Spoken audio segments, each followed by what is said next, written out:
Hi guys, so like I promised earlier in the week, I said we'd do a video where I would show you some of the different systems running on the Retroid Pocket so that we could concentrate more on the gameplay. So there are a few issues. So with the system I opted for the 32GB external card. The problem with that is that you fill it up pretty quick depending on what you're putting on it.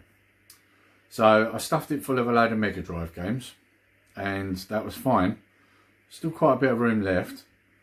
But then I started putting PlayStation 1, PSP, a couple of N64, some Dreamcast, and it filled up very quickly. So the problem you got is once they finish putting all their stuff on, which includes the Retroid Pocket app packed full of the games, their games that they put on, there isn't much left on there. You've got about 9 gig. So once you start putting PlayStation games on, it starts filling up.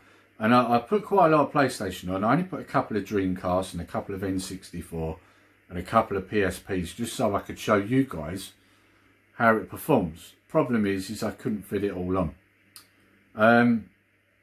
So until my new SD card comes through, because I've ordered a larger one, I've ordered a 128GB. Until that comes through, the only thing I can show you is what's on the Retroid Pocket app. Now there is Dreamcast, there is PlayStation, there is N64, but the issue is that you can't use other emulators. You have to use the Retroid Pocket app because that's what they're in. So it narrows down what you can and can't do. So when you watch the clips, you'll see how they perform. Now obviously if you had an emulator that's not working very well, you could try a different one and hopefully that would fix it. But in the case of ones that are on the Retroid Pocket app, you can't do that. So the ones I'm going to show you will be the Retroid Pocket app. So I can't really adjust them and mess around with them, put them in different emulators.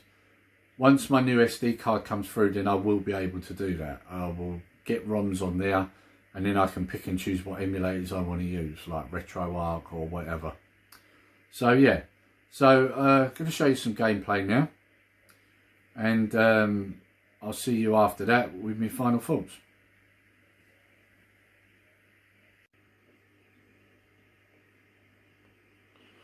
Right, okay guys, we're going to try out Tekken 3 on the PlayStation 1 just to see how it handles.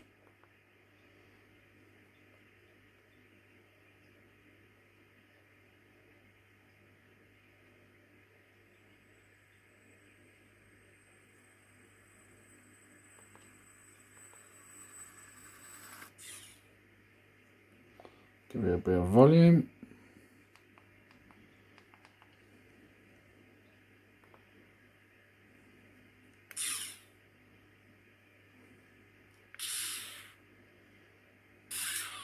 Oh, this camera really doesn't want to zoom today. That's better.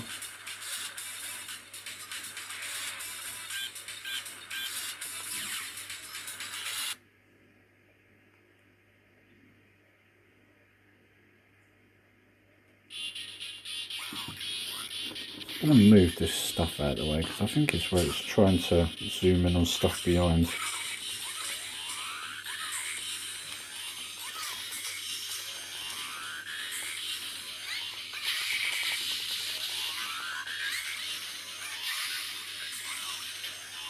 Did I lose that one?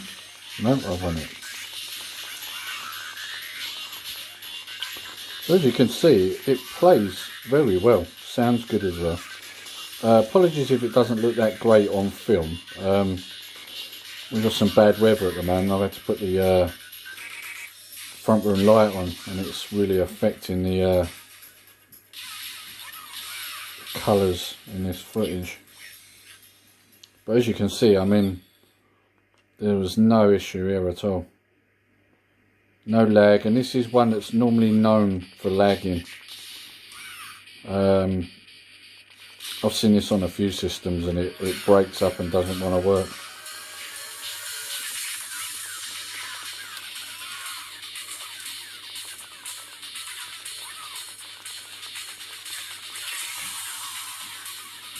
Yeah, so Tekken 3 is a good It's working.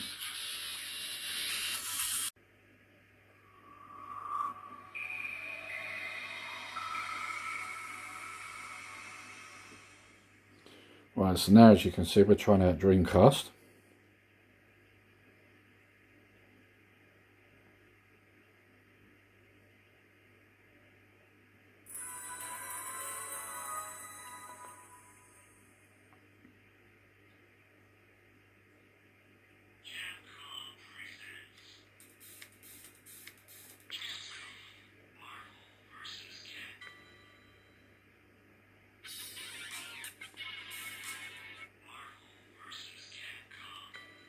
Come on, I pushed start twice already.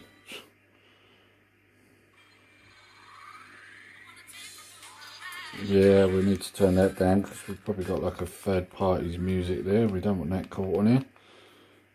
Do not need to get done for copyright. Come on, stupid thing, focus. Yep.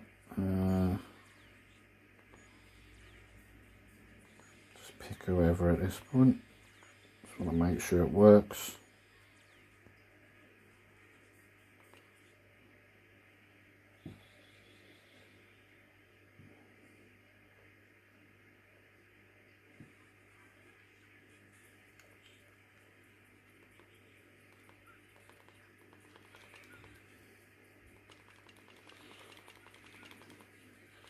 Oops, put that volume back up.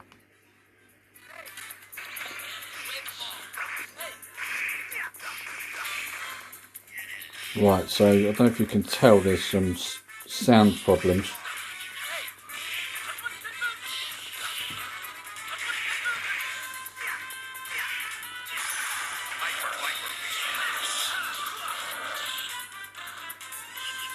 There was some glitching on the screen then as well.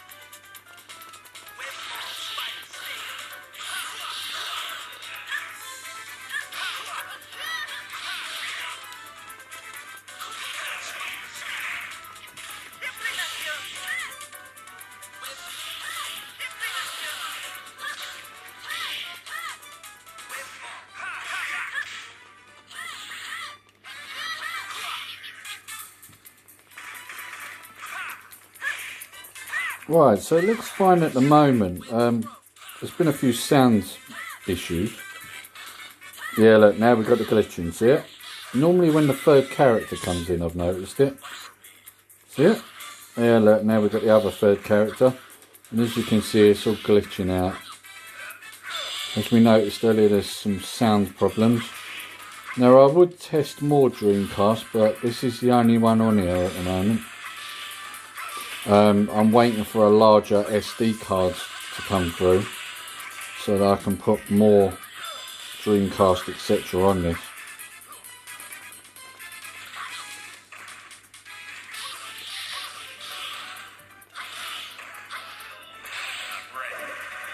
Right, so we'll leave that one there. I think that shows you the extent of it. Right, and then we got Mario Kart 64. Right, there's some glitching before we've actually got into it, so this could be interesting. Let's see how it does. Now this is me using it through the Retroid Pocket app, so it might work better with other emulators. Like I said before though, I'm waiting for a new SD card. This one isn't one I can use on a different emulator. It will only work on their app. So once I get my larger SD card through, I will try it out. It's worth noting actually while we're here that the SD card they give you, I got the larger one, the 32 gigabyte, and I've got to say, like, it does fill up very quickly, depending on what you're putting on it. I mean, I tried putting quite a few PlayStation games on, which filled it up almost straight away. So if you're going for larger files like that and Dreamcast and N64, then you're going to need a larger card for sure. So yeah, when that's through, I'll be able to put more challenging games on, use a different emulator, and we'll go from there. But this is using the Retroid Pocket app, just to give you an idea.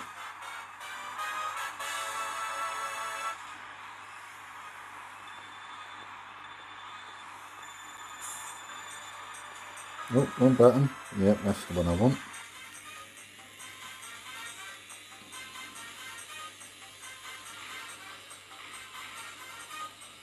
I don't know if it's just me, it seems a bit slow. See, unfortunately on the Retroid Pocket app you can't actually get the frame rate, so I couldn't possibly tell what it's running at the moment, but there is a bit of slowdown.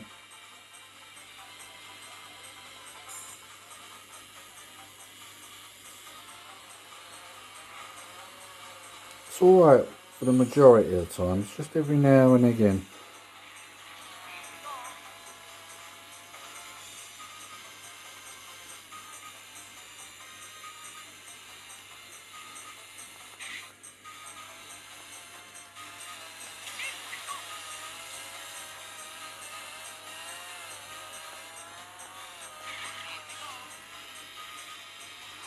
Just checking the brake button there just to see how responsive the buttons are.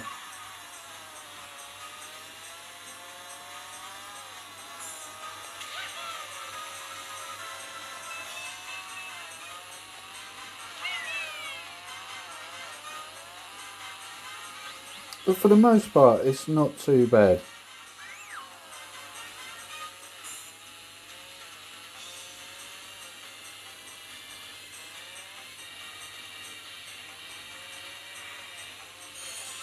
There we go, a little bit of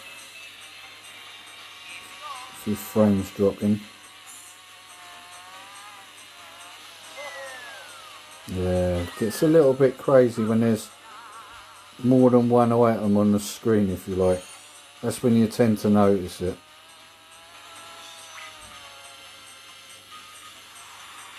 So yeah, I think that's a clear indication there. Right, and then I'll give you my final thoughts.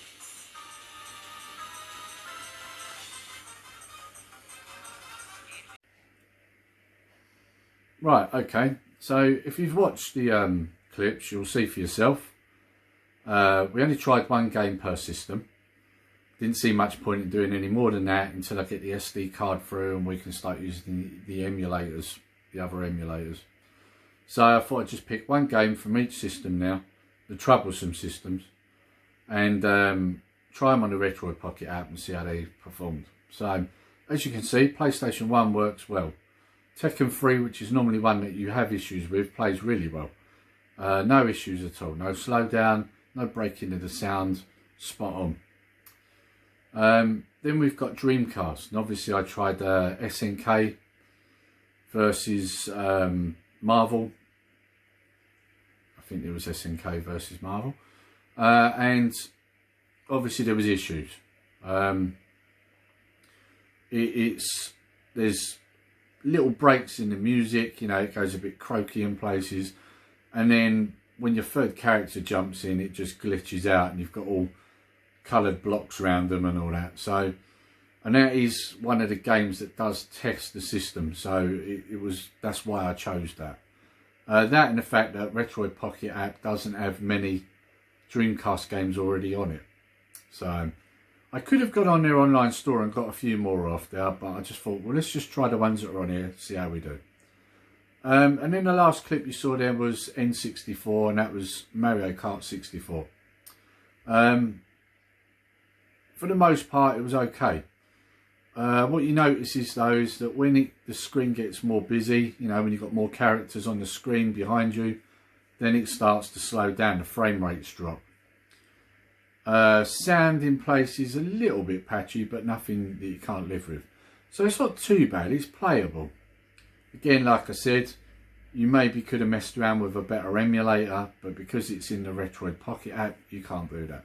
So, not bad considering. So, like I said at the beginning, I am waiting for a 128GB SD card to come through. Reason for that is because the 32GB that came with it fills up pretty fast. I started putting quite a large amount of PS1 games on there, and it took up a lot of the room, so that kind of messed that up. So, yeah, just waiting for that to come through. Should be here within the next day. And once that's here, transfer everything over to it, and then we can have a proper look using different emulators just to see how it performs then. Now, a couple of things I want to add. One thing I have noticed with this console after some time, I'll just hold it up here. I don't know if you can see it. See around the buttons there? Yeah. So, one thing that I have noticed with this particular colour, and that isn't a scratch, that's a dog hair before anyone says anything. I haven't damaged the screen. Yeah, one of the things you'll notice with this particular colour is that when you use it, it starts to look sort of, see it there around the buttons? It's got like a kind of greasiness. Now, I can assure you, my hands are very dry at the moment. I have not got greasy hands. So that is one thing to keep into consideration with this particular colour. It does sort of grease up, if you like. So you will be forever cleaning it. That is one thing I will say. So, yeah. The other thing I wanted to add is that when I was putting the PS1 ROMs on here, one of the problems I had was you have to get the PlayStation 1 BIOS, whatever you want to call it. Basically the PS1 BIOS, you need that. And you have to have that on your RetroArch to get it to work. One of the issues I've had is trying to actually get it to work on the Retroid. Because this is the thing, I've got an Android phone as well. And I've done it on the Android phone, no problem, worked straight away. Downloaded it, and it worked. But I'm having a problem with the Retroid Pocket 2, and I think it's because it's downloaded it onto the internal memory instead of the external SD card. That's what I think it is. But the reason I'm mentioning this, if anybody out there actually knows for sure, if you could let me know, that would be helpful, because I do think it's because it's downloaded it onto the internal storage. I'm wondering if there's a way that I can put it on the external SD card and it will work, because RetroArch says it's there, but it won't read it. That's the problem. And I know there's nothing wrong with this particular BIOS because, like I say, I downloaded the same one to my phone and the same ROM and it worked. So, yeah, so anyone out there who's got any idea, and if you're watching this video, do me a favour, let me know, because that's what I'm surmising, but I just want to know for sure.